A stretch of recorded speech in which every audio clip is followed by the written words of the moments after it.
السلام علیکم پیارے دوستوں اور بچوں، آج کی کہانی کا نام ہے گدھا اور اس کا سایہ۔ ایک سہانی صبح ایک عربی جس کا نام نبیل تھا اپنے گدھے کو لے کر ایک صحرائی کے دروازے پر کھڑا ہو گیا، کیونکہ وہ اپنا گدھا کرائے پر دینا چاہتا تھا۔ نبیل جانتا تھا کہ صحرائی کے مسافر گدھے کو ضرور کرائے پر لینا پسند کریں گے۔ ابھی نبیل کو انتظار کرتے ہوئے کچھ دیر ہی ہوئی تھی کہ صحرائی میں سے ایک مسافر باہر آیا۔ اس نے نبیل سے پوچھا، کیا گدھا کرائے پر مل جائے گا؟ نبیل نے جواب دیا، ہاں جناب۔ اب مسافر اور نبیل کے درمیان کرایہ طے ہو گیا۔ مسافر صحرا پار کرنے کے لیے جتنا کرایہ دے سکتا تھا وہ اس نے طے کیا، اور دونوں اس بات پر راضی ہو گئے کہ اتنی رقم میں مسافر گدھے پر صحرا پار کرے گا۔ اب مسافر نے اپنا سامان گدھے پر رکھا اور خود بھی گدھے پر سوار ہو گیا۔ نبیل نے گدھے کی رسی پکڑی اور پیدل ہی چلنے لگا۔ نبیل صحرا میں سفر کرنے کا عادی تھا اور پیدل بھی سفر کرنے سے نہیں گھبراتا تھا۔ اس نے ایک شاخ توڑی اور اسے چباتے ہوئے اس رقم کے بارے میں سوچنے لگا جو سفر کے خاتمے پر مسافر اسے دے گا۔ کچھ دیر تک وہ تینوں سفر کرتے رہے، نبیل، مسافر اور گدھا۔ جیسے جیسے سورج بلند ہونے لگا تو اس کی حدت میں بھی تیزی آنے لگی اور دھوپ کی گرمی تیز ہونے لگی۔ گرم ریت پر سفر کرتے ہوئے وہ بہت تھک گئے تھے۔ مسافر نے یہ فیصلہ کیا کہ وہ گھنٹہ 2 گھنٹہ آرام کرے گا، چنانچہ اس نے گدھے کو روکا اور اس کے ساتھ زمین پر بیٹھ گیا تو گدھے کے سائے میں بیٹھ گیا۔ نبیل کے لیے کوئی سائے کی جگہ نہ تھی، اس لیے وہ گرم ریت پر بیٹھ گیا۔ کچھ دیر کے بعد اس نے غصہ اور اداسی سے مسافر کی طرف دیکھا۔ پسینہ اس کے ماتھے سے ٹپک رہا تھا۔ اچانک ایک خیال اس کے ذہن میں آیا تو اچھل کر کھڑا ہو گیا، گدھے کے گلے میں پڑی ہوئی رسی کو پکڑا اور اسے چند قدم آگے بڑھایا، اور جب ریت پر ایک نیا سایہ ظاہر ہوا تو اس سائے میں نبیل خود بیٹھ گیا۔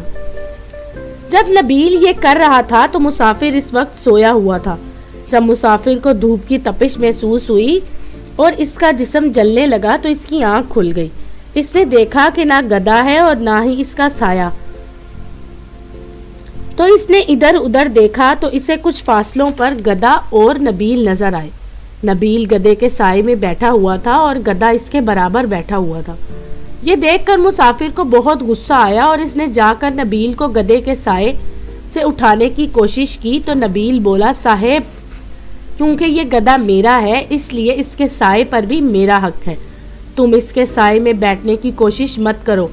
مسافر نے جواب دیا، تم کیسے یقین سے کہہ سکتے ہو کہ سایہ تمہارا ہے؟ میں نے گدھا کرائے پر لیا ہے، چنانچہ سایہ بھی کرائے میں آ گیا۔ بے وقوف نبیل نے مسافر سے کہا، اگر تمہیں سائے کو کرائے پر لینا ہے تو تمہیں سفر شروع کرنے سے پہلے کہہ دینا چاہیے تھا تاکہ میں کرایہ زیادہ بتاتا۔ اب جب کہ کرائے کا طے نہیں ہوا تھا اس لیے تم گدھے کی رسی پکڑو اور میں اس پر سوار ہوں گا۔ اب مسافر آگے آگے، گدھا پیچھے پیچھے، اور نبیل بڑے مزے سے گدھے کے اوپر بیٹھا تھا۔ کچھ دور چلانے کے بعد مسافر نے گدھے کو روکا اور پھر گدھے کو بٹھا کر دوبارہ سائے میں بیٹھ گیا۔ ایک مرتبہ پھر وہ تھوڑی دیر کے لیے سورج کی تپش سے محفوظ ہو گیا۔ آدھے گھنٹے تک تو نبیل گرمی کی تپش برداشت کرتا رہا۔